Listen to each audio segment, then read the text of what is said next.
What's up and welcome to Recognize Maine on RecognizeRap.com. It's the weekly talk show every Friday where we talk about the biggest stories in Maine hip-hop, featuring some of the, most popular names doing it right now, producers, artists, DJs. This episode, we got a dope artist from Lewiston checking in. His name is LLE Critty, originally from Florida. Excited to talk to him about that transition. Plus, we got Portland artist Haga Sweetch joining the show later on. He recently put out his debut project.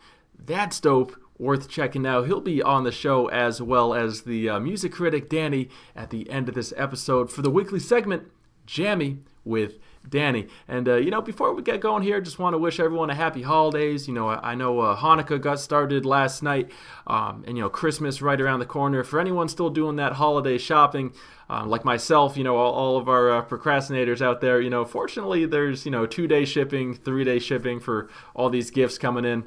I actually saw that Apple recently, they put out the pre-order for the new over-the-ear headphones, because right now they got the AirPods, but those are only, in-ear. But now they're coming out with, headphones like this that go over the ear. A little pricey, though, starting at $549 I saw. So I'm sure those will be on, some people's Christmas list for sure. But, hey, just want to wish everyone a happy holidays as we continue through December. And with that, let's welcome our first guest, LLE Critty, to the show. But before we do that, let's get familiar with him. It's this track, Hot Boy, with LLE Kay. Let's run that. No JB, I'm on the block and I'm a shoot boy. 500 degrees like on YEEZY, I'm a hot boy. I'm talking bad about Mr. Lit, you getting pop boy. Kato hit my line saying he got the drop boy. No need to ask no question, I got your back boy. Ain't talking Aaron Rodgers when I say got that pack boy. Cold work Serena Williams got them rags boy. Me and Kato block is hot cause we some hot boys. Super hot track right there. It's called Hot Boy. So Critty, thank you so much for joining. Welcome to the show. I want to start by asking you this. So you're from Jacksonville, Florida, home of the Jacksonville Jaguars football team. And, I know you're a football fan because, you got that lyric you say, ain't talking Aaron Rodgers when I say I got that pack. So, let me ask you this. How is it being a Jaguars fan? Or, is there another team that you root for? No, I root for the Jags, man, from the city, so I got to root for my home team. Right now it's kind of ugly, but our future looking good, man. We're going. Hopefully we get the right QB in this upcoming draft, and we be back on top. Right, yeah. I mean, I did hear there's some definitely good quarterbacks in the draft coming up, especially Trevor Lawrence. So yeah, hopefully if you get that QB, the Jags will be set for the next, 4 or 5 years down the road. So if you're originally from Jacksonville, what led you to Lewiston? So originally when I was in high school up down here in Jacksonville, I was getting in trouble a lot, you feel me? And my brother's fiance is from Maine. So I had went to visit him in Maine for a summer just to get out of Jacksonville. And it was so boring, I went to a football camp at UMO. And when I was going to the camp, it was like, if I can come up here and go to school and play football up here, it's a good opportunity I can play for UMO. So I had went up there that next year in Ellsworthville. Played football up there. Got a scholarship to go to UMO. I tore my ACL, so I came back to Jacksonville and I never stayed. And then got in some more trouble back here in Jacksonville. I just went to Lewiston to relocate to start over. Right. Yeah. I mean, that's pretty cool though. I had no idea that you played football up at the University of Maine. What position you play up there? I played receiver. Okay. No, that's super dope though. Switching gears a little bit though, I know I saw some photos of you and your son. What are his thoughts on your music? Would you say he's a Critty fan himself? Yeah, he like that Rose Gold. That's his song. That and Slide. That's his song. He always on YouTube playing the videos. No, he's got good taste though. Those are two of my personal favorites as well. Another thing I saw online, is actually a tweet you put out, probably the funniest tweet I've ever seen in my entire life. You said, I'm known for giving a girl a hug, a Plan B and a juice. So, which one comes first in the morning? Do you first give her the juice or do you first offer the hug? How does that work out? You got to give her the Plan B. When she get the Plan B, she got to need that juice, and you give her a hug and be like, yeah, it's going to be all right. But now my boy King Von, rest in peace, he said it in the song, and at the time I was going through a little female was like, yo, I think I'm pregnant. I was like, yo, we got to get to a plan B because I ain't even trying to go through all that right now. Right. No, but definitely, like you say, rest in peace, King Von. You know, for anyone out there who hasn't heard his album, Welcome to O Block, definitely worth a listen. And it's pretty fun, though. You know, I never would have guessed that he said that. Now, you know, on the song called Shooting Star, you know, you and Kay, you know, you got a line, you say, me and Kato like Kobe and Gasol, you know, quite the dynamic duo right there. So, you know, what is it about your chemistry that works so well together? You know, why is it that, you know, every time you hit the studio, you know, it's a hit? I don't know. It was just like we feed off each other's energy, you know, and my first song ever was Rose Gold, you feel me? I never was rapping or doing anything like that. But so when I went in the studio with Kay, it just like positive energy, and when he seen me like going in, it turns him up, and it turns me up. So I told him like he Kobe though, cause you know he did it before me. He was doing it before me. So I'm like, Gasol, I'm the big dog, the big man. I handle the dirty work, and I'm gonna come in, help out, do what I can to get these rings. You feel me? So yeah, he's definitely Kobe. Kato's Kobe. He just dropped that Hellboy 2, Volume 2. So that's he's up right now. Yeah, the Hellboy Volume 2 tape, I've been running that nonstop. I really think it's a no-skip project right there. Now, you know, speaking of mixtapes, you know, I heard you got your own mixtape on the way. You know, do we have a title for that, or, you know, what can we expect from that one? Oh, yeah, it's going to be called Critical. You feel me? It's coming out 21. Somewhere in January. I don't have the exact date I'm going to drop it in January, but I'm going to drop it either January or February. Probably, I might, now that I'm thinking about it out loud, I might do February to get some more tracks. Cause I'm in Jacksonville right now, cooking up some work with some artists down here. So, taking up something in the studio with these people down here. No, it's pretty cool though. You know, Critical. That is a clever title right there. I like that. You know, LLE Critty, Critical. Well, definitely, you know, keep doing your thing. You know, excited to hear that project for sure when it does drop. And, you know, once again, just want to thank you so much for joining the show here on Recognize Maine. Anyone interested in LLE Critty, you can check him out on Instagram. I got him linked down below in the description box. And before we welcome our next guest, Haga Sweetch here on Recognize Maine, let's check out his most recent drop. It's called Heartless. Wait, hold on. Blue pills, red pills, you can't get it on. I've been hoping them perks when I'm all alone. I've been fighting all these demons coming from my soul. They don't want to smoke, they get on my zone. I've been pressuring myself and figuring out on my own. Do they like you like they say they do? Do they really love us like way that they say they do? So Haga, you know, thank you so much for joining the show here on Recognize Maine. You know, in November, you just put out your debut project. It's called Thanks 'Cause Y'all Waited. And, you know, I want to start by asking you about that cover. You know, it's pretty cool. You know, it's got, you know, like a sold-out stadium in the background. And then it's got you with two women, you know, by your side. You know, one of them you got your arm around. So I'm curious, you know, who are those women on the cover? Okay.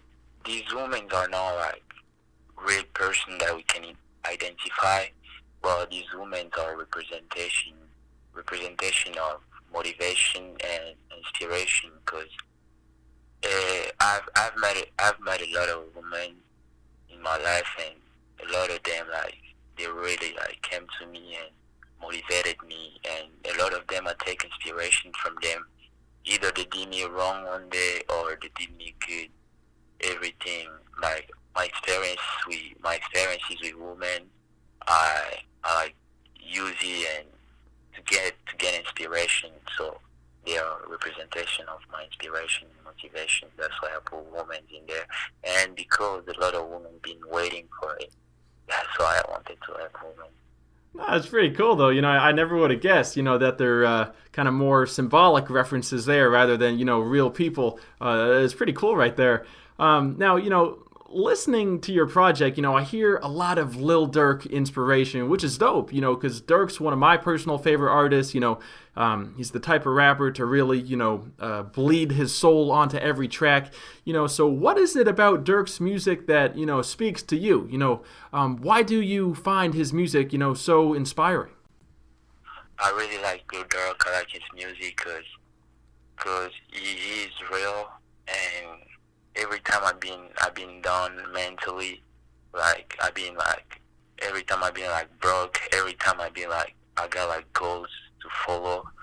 I listen to a lot of Durk, and I've never knew that our music would cross and be like, you know, be like so like it's just cause I've been listening to him, and I feel like he opened like another level to my music. He opened my mind, and then again, I'm not talking about like bars. I'm talking about knowledge, musically talking. I gained so much knowledge from Lil Durk, like the way I can stay on beat and I can just like flow with it. Yes, I think his music really helped me, and I just think like if people can meet spiritually, I think we met, because he is something really big for my music, and yeah. Yeah, that's pretty cool what you said, how, he really kind of opened your mind to music and really, gave you knowledge that, really, benefited you in your recording process. So that's interesting for sure. Now, on your track called Heartless, you actually got a lyric. You say, I've been fighting these demons that are coming for my soul. So I'm curious, what are these demons? What evil thoughts go through your mind? Okay, when I say I've been fighting all these demons, I'm a very spiritual person, and I think life is a fight. Because when I say spiritually and I say demons, they don't have to be demons, It's just like bad energy, like as you say, dark thoughts. And I really, really try to stay in my lane. And, especially I am like an African being in the U.S. and trying to have a career. So I get a lot of temptation to do like other things that are not in my lane. And that's why I say what I say. Like I've been fighting all these demons coming from my soul. Okay. Now, in that music video for Heartless, I wanted to ask you about this as well, because you actually got a really cool pair of Air YEEZYs on, Kanye West shoe in that video. And, I wanted to ask you about, I don't know if you've seen the foam runners he's put out this year. They're the, I don't think I've ever seen a shoe look quite like this. It's got a bunch of holes in the shoe. Apparently, it's very environmentally friendly. Want to get your thoughts on those shoes. Have you seen them? What do you think about those foam runners? I am a big fan of YEEZYs since Kanye West started with the first Yeezy with Nike. He went to Adidas, and now it's super personal. So I am a fan of Yeezy, and with Yeezy every year I am expecting Kanye to bring like something new, and it's weird, when you see it, you want to talk about it, but I feel lucky for sure. Right, yeah, I mean, that's one thing that Kanye definitely has going for him. Like you said, when it's unique, it makes you want to talk about it, and he's definitely been in the news a lot these past few years for, fashion, music, politics. He's definitely put himself out there, for right or for wrong.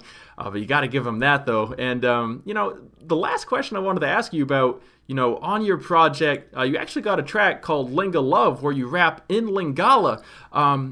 So I wanted to ask you, what is it specifically about Lingala that you love? Why is that a beautiful language? Lingala is a beautiful language because I think I can say anything in Lingala.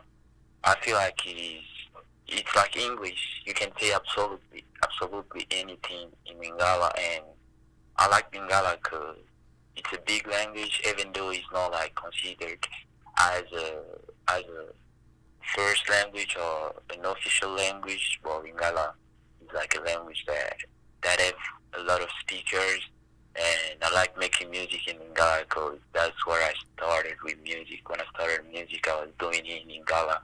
I was rapping in Lingala, and Lingala just like helped. I think Lingala is like, I can just go through it, and then I can do my thing, I can do my flows. It doesn't like take away something in my music, but it's just like give me more. It's just like an option that I can play to when I feel like, oh, I gotta do it harder. Right. Yeah, no doubt. And I know, Crizzy Jammer, another local artist here that raps in multiple languages as well, English, French, Lingala. So you're definitely not alone right there. It's nice to see, the diversity that the Maine music scene has to offer. And, Haga, just want to thank you so much for joining the show here on Recognize Maine. And likewise, if you want to find out more about him, just check out the description box down below for his links to all of his stuff. And now, we've got the weekly segment, Jammy with Danny, the local music critic. Danny joining the show, going to let us know what track we're going to play today. Hey Matt, today we're listening to Demons in My Dreams by Saint Pat. Let's check it out. Demons in my dreams, they be after me, they be following me, they be chasing me. Demons in my dreams, they be after me, they be chasing me, they be following, scared to go to sleep. I got demons in my dreams, they be chasing me, they be after me. This is an interesting song. I like the music video a lot. It's extremely creative, and definitely whoever did that definitely took their time. I appreciate that. However, the song personally is not of my taste. I didn't quite get any rhythm to that I could follow, but it definitely could be someone else's. Right, yeah, I mean, like you said, totally appreciate the music video right there. I can't imagine, how long it took the editor to, do all that clay animation and kind of stitch that story together. Shout out to Clay Hard Films. He was the guy, who worked on that video, as well as shot by Tristan out of Maine. Nice to see a Maine videographer get some shine there too. But that video is cool though. It's got the Grim Reaper in there, kind of tells the story, as the song goes on. I like that kind of a storytelling music video. But in terms of the song, first listen wasn't really feeling it, but the more listens I gave it, the more chances I heard that track, it kind of grew on me. I gotta be honest. Nice repetitive hook kind of gets stuck in your head, gets your head bobbing a little bit the more you hear it. So, shout out to St. Pat doing his thing here out of Maine for sure. And if you got a track you want us to check out on next week's episode of Recognize Maine, please let us know in the comment section below. We're always looking for, new music to review here on the show. And, with that, just want to say enjoy the weekend. Thank you so much for tuning in to another episode of Recognize Maine.